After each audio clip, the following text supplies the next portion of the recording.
नमस्कार, आप सबका बहुत बहुत स्वागत है। आज हम फिलॉसफी की जो सीरीज हमने शुरू की है उसमें तीसरा सेशन शुरू करने वाले हैं। और मैं अंदर आ गया हूँ, मुझे अपने विचार लाने के लिए बाहर जाना है। दरवाज़ा खोल दो या खिड़की खोल दो ताकि विचार आ सके अंदर। ये कुछ वैसी बात है, इसलिए ऐसे लोगों की बात में नहीं आना है। तर्क का प्रयोग करना है, दिमाग का इस्तेमाल करना है। भौतिक वस्तु क्या है? बहुत लोगों ने कोशिश की डिफाइन करने की, कोई फाइनली कर नहीं पाए, लेकिन एक दो बातें स्पष्ट हो गई। भौतिक वस्तु का पहला लक्षण यह है कि वो स्थान जरूर घेरती है, उसमें एक्सटेंशन होता है, यानी वो स्पेस लेती है, उसमें वॉल्यूम होता है। ये सबसे बेसिक कैरेक्टरिस्टिक है। जो भी चीज स्थान घेरती है वो भौतिक वस्तु है। सिंपल है। ये नहीं कि वो मोटी होगी पतली होगी उसको छू सकते हैं, नहीं। कई चीजें आप छू नहीं पाएंगे लेकिन वो स्थान घेरेंगे। कुछ भी मास एंड वॉल्यूम आप कह लीजिए, लेकिन बहुत सरल भाषा में बोलते हैं कि वो स्थान घेरती है। ठीक। दूसरा कि भौतिक वस्तु जैसी भी हो उसको कभी ना कभी किसी ना किसी तरीके से, जो हमारी इंद्रियां हैं, इंद्रिय समझते हैं, आंख कान नाक जीभ त्वचा, ये जो है 5 सेंसेस हैं, सेंस ऑर्गन्स हैं।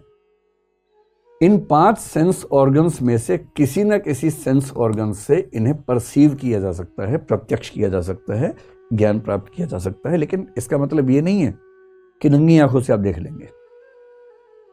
माइक्रोस्कोप बनाएंगे तो भी देखेंगे तो आंखों से ही। हो सकता है कि माइक्रोस्कोप बनाने के बाद देख पाए, हो सकता है कि टेलीस्कोप बनाने के बाद देख पाए, लेकिन टेलीस्कोप में अगर इतनी ताकत है तो खुद देख ले अपने आप। देख तो नहीं पाएगा ना। टेलीस्कोप तो आपके देखने की क्षमताएं बड़ी कर देगा, माइक्रोस्कोप बहुत छोटी चीजें देखने की क्षमता आपकी पैदा कर देगा। कुछ यंत्र आपकी सुनने की क्षमताएं बढ़ा देंगे, लेकिन सुनने की क्षमता तो आपकी इंद्रियों में ही है ना, कहीं और से तो आएगी नहीं। जो भी भौतिक पदार्थ है वो किसी न किसी ज्ञानेंद्रिय से जाना जा सकता है, बेशक कुछ इंस्ट्रूमेंट्स और डिवाइसेस की मदद से जाना जाए। अब बताइए, हवा क्या है? भौतिक है, क्योंकि हवा को टच होती है, स्थान घेरती है हवा।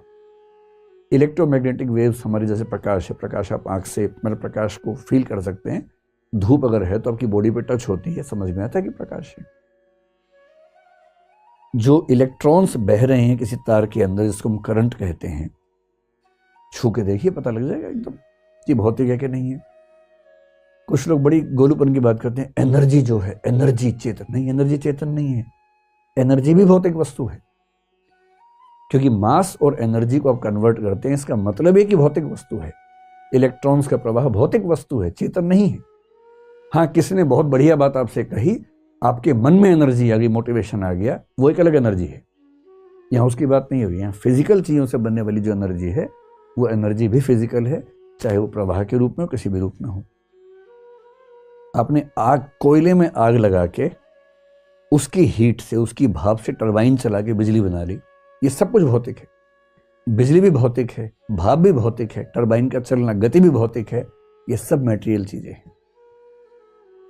कॉन्शियसनेस वो है जिस पर ये दोनों बातें लागू नहीं होती हैं, वो स्थान नहीं घेरती है। और ना आप इन 5 इंद्रियों से, छठी इंद्रिय जिसको मन कहते हैं वो अलग चीज है, इन 5 इंद्रियों से आप इन चीजों को परसीव नहीं कर सकते। तो जिस भी चीज को आप परसीव 5 इंद्रियों से ना कर सकें, और जो भी चीज स्थान न घेरती हो, मोटे तौर पर मान लीजिए कि वो कॉन्शियसनेस है या उससे निकलने वाली कोई चीज है, थॉट है। क्या आप बता सकते हैं कि आपका कौन सा विचार दूसरे विचार की तुलना में लंबा है, मोटा है, आगे खड़ा है, पीछे बैठा है? नहीं बता सकते।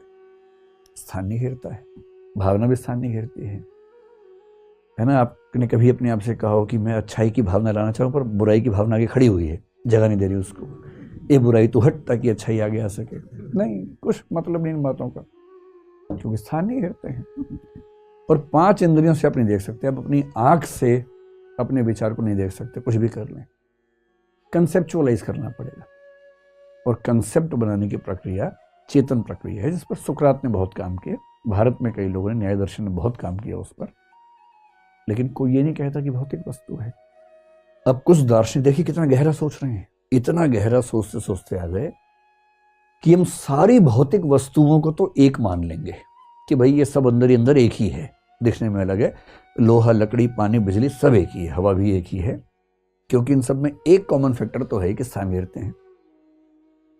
और जितनी ये सब चीजें हैं, ये सब भी अंदर ही अंदर एक हैं, क्योंकि इनमें भी कॉमन फैक्टर है कि ये स्थान नहीं घेरते और ये परसेप्टिबल नहीं है। ये हमारे 5 इंद्रियों से, 5 सेंसेस से परसेप्शन नहीं हो सकता, प्रत्यक्ष नहीं हो सकता, अनुभव नहीं हो सकता।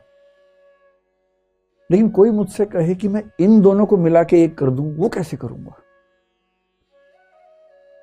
और जो लोग यहां के रुक जाते हैं उनको बोलते हैं ड्यूअलिस्ट, कि भाई अंतिम रूप से 2 सत्ताएं हैं, एक भौतिक, एक चेतन।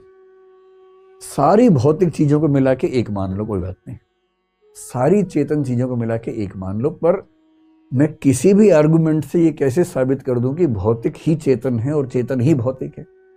मैं लोहे से विचार कैसे बना दूं और भावना से लकड़ी कैसे बना दूंगा? ये कैसे करूं? पर जिनका मन करता है ना कुछ और करना है,